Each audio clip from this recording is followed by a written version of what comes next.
Assalamualaikum warahmatullahi wabarakatuh. Alhamdulillahirrabbilalamin.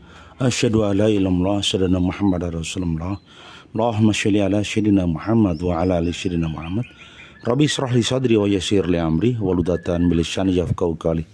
Rekan-rekan yang berbahagia, hari ini mari tidak lupa kita ucapkan syukur alhamdulillah kehadirat Allah Subhanahu wa taala, di mana kita diberikan rahmatnya, diberikan hidayahnya, diberikan inayahnya, sehingga di titik hari ini kita bisa menjalankan kebaikan-kebaikan, selalu beribadah kepada Tuhan yang Maha Esa, kepada Sang Khalik yang menciptakan alam semesta ini. Pantas kita bersyukur, nikmat nafas, nikmat gerak, nikmat kerdipan air mata membuat hidup kita menjadi lebih bermakna. Baik, hari ini marilah kita bersilaturahim dengan bermuhasabah diri, dengan melakukan mawas diri dan melakukan sharing referensi dan ilmu serta kebaikan. Yang pertama adalah baik berkaitan dengan salah dan khilaf. Namanya manusia seringkali sengaja atau tidak sengaja berbuat khilaf atau dosa.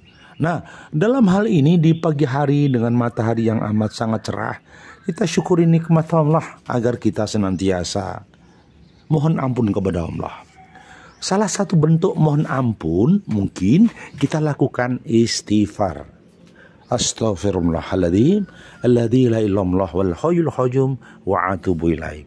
Di pagi hari matahari telah bersinar, sangat indah dan garang penuh pesona. Ya.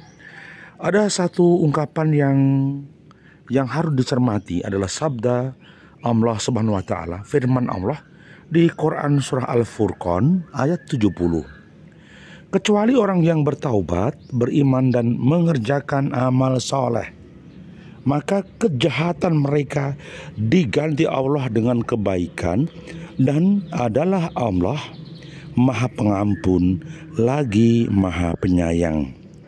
Nah, perlu digarisbawahi bahwa orang yang bertaubat, menyesali dosa dan salahnya serta khilafnya, ya, ingat, orang yang bertobat, menyesali salah dan khilafnya dan berjanji untuk tidak mengulangi lagi, nah, maka kejahatan mereka diganti Allah dengan kebaikan.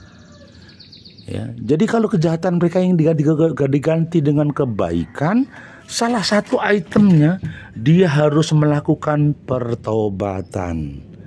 Ya, dan Allah lah yang Maha Pengampun lagi Penyayang. Maka sebagai hamba Allah, tujuan kita hanya Allah. Dia yang mengampuni dosa-dosa kita. Dia yang menyayangi kita. Dengan dihamparkan semesta alam, dibekali dengan udara, disiapkan mentari pagi, disiapkan tanah yang lapang, dialirkan aliran udara yang sejuk. Ini menunjukkan bahwa setiap insan, setiap manusia harus tetap bersyukur kepada Allah. Seandainya insan tadi khilaf, maka insan tersebut harus melakukan taubatan nasuha, minta ampun sama Allah agar dosanya diampuni sama Allah. Ya. Baik. Sedangkan Rasulullah pernah bersabda, seandainya kalian mengetahui apa yang aku ketahui, niscaya kalian akan sedikit tertawa dan banyak menangis. Ini sabda Rasulullah. Artinya apa? Rasulullah adalah manusia yang sempurna, manusia yang dijaga, maksum, terpelihara dari dosa. Rasulullah itu mengerti alam malaikat. Rasulullah mengerti rahasia hidup sesudah mati. Rasulullah tahu apa yang dihamparkan di lautan, ya, apa yang dihamparkan di bumi, ada makna di langit.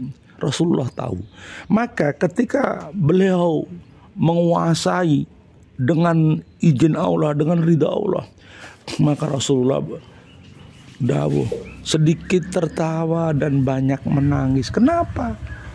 Bayangkan saja nikmat mana, ya, nikmat mana yang kita dustakan, Kemudian kebaikan-kebaikan Allah mana yang kita campakkan. Sedangkan pemberian anugerah itu sangat luar biasa, tapi kita nggak pernah bersyukur. Mungkin kita merasa kurang. Ini yang menjadi catatan bagi kita. Maka idealnya, sekali lagi, jangan terlalu berlebihan mensikapi dunia. Jangan berlebihan mencintai dunia. Karena apa? Dunia itu akan ditinggalkan. Dunia itu akan kita lepaskan. Dunia itu tidak akan kita bawa mati. Maka orang yang memahami hakikat ini, dia akan sedikit tertawa. Ya, dia akan menangis kepada Allah. Karena apa? Karena dunia ini hanyalah ladang perjuangan untuk menuju ridhonya Allah. Dunia ini adalah ladang amal soleh. Akan kita bawa bekal kebaikan ini di alam akhirat. Ini keyakinan kita sebagai seorang muslim. Maka Rasulullah juga pernah dawuh, ya, ada dua mata yang keduanya tidak akan tersentuh neraka. Dua mata. Apa itu? Mata yang menangis takut karena Allah, ya. Dan yang kedua adalah mata yang di malam hari berjaga-jaga dari musuh di jalan Allah saat jihad fisabilillah. Artinya apa? Kalau kita menangis karena Allah, kita takut karena Allah, takut azabnya Allah, takut nerakanya Allah. Karena apa? Diilustrasikan nerakanya Allah itu ketika telapak kaki ini disentuhkan, ya, di bara api neraka, maka otak kita yang mendidih. Ya Allah, naudzubillah min dzalik. Ini kita sadari.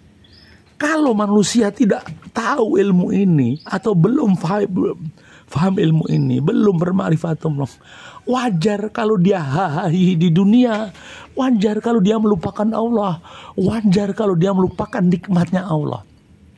Maka sekali lagi, dua hal, ya, yang perlu dicermati: mata yang menangis karena takut kepada Allah, dan mata yang di malam hari berjaga-jaga dari musuh di jalan Allah. Itulah keduanya tidak akan tersentuh api neraka. Subhanallah. Semoga hari ini kita senantiasa dijaga oleh Allah kebaikan-kebaikan kita. Dan jangan lupa kita selalu udkurullah dzikran katsira. Karena apa? Ala bidzikrillah tatma'innul qulub. Zikirlah yang menenteramkan hati, zikirlah yang menenangkan hati. Maka konsepnya Rasulullah, apabila Nabi SAW hendak tidur di malam hari, maka beliau meletakkan tangan kanannya di bawah pipinya yang kanan. Kemudian beliau berdoa, ya Allah, dengan namamu aku mati dan aku hidup. Dan ketika bangun beliau mengucapkan alhamdulillahirabbil alamin. Segala puji bagi Allah yang telah menghidupkan, membangunkan kami setelah mematikan, dan hanya kepada Allah lah dikumpulkan. Artinya apa? Hidup kita, mati kita itu benar-benar kita serahkan sama Allah, ya. Hidup kita, mati kita, kita serahkan sama Allah. Karena kita ini hanya boneka. Allah taruh seperti roh, ya. Allah tahu roh perjanjian kita. Allah ngerti kapan mati kita. Allah tahu kita akan kembali ke alam barzah, semuanya tahu. Hanya semuanya proses dan waktu. Maka nikmatilah dunia sepuas-puasmu. Tetapi pada titik tertentu kita akan mati dan mempertanggungjawabkan amal-amal kita. Kita akan bertaruh baik atau buruk. Bahkan dosa-dosa kedoliman kita akan dibongkar. Kemunafikan kita pun akan dibongkar sama Allah. Maka banyak-banyaklah istighfar kepada Allah. Astaghfirullahaladzim alladzi la ilaha illallah wal hayyul qayyum wa atubu ilaih. Baiklah, demikian motivasi pagi hari ini. Semoga ada manfaatnya dan ada keberkahan, kebaikan fid dunya wal akhirah. Semoga hari ini menjadi hari yang cerah ceria. Semoga hari ini selalu diridhoi Allah. Hadirkan hati, hadirkan qalbu dengan Allah, niscaya akan mendapatkan kebaikan. Jangan hanya karena dunia kita centang perenang, jangan hanya karena dunia kita hancur berantakan, tetapi yakinlah hanya ridho Allah lah yang akan kita raih, hanya ridho Allah lah yang akan kita wujudkan dalam kebaikan dunia dan akhirat. Selamat pagi, selamat matahari yang bersinar cerah. Semoga kita dalam ridhonya Allah dan kebahagiaan selalu. Assalamualaikum warahmatullahi wabarakatuh.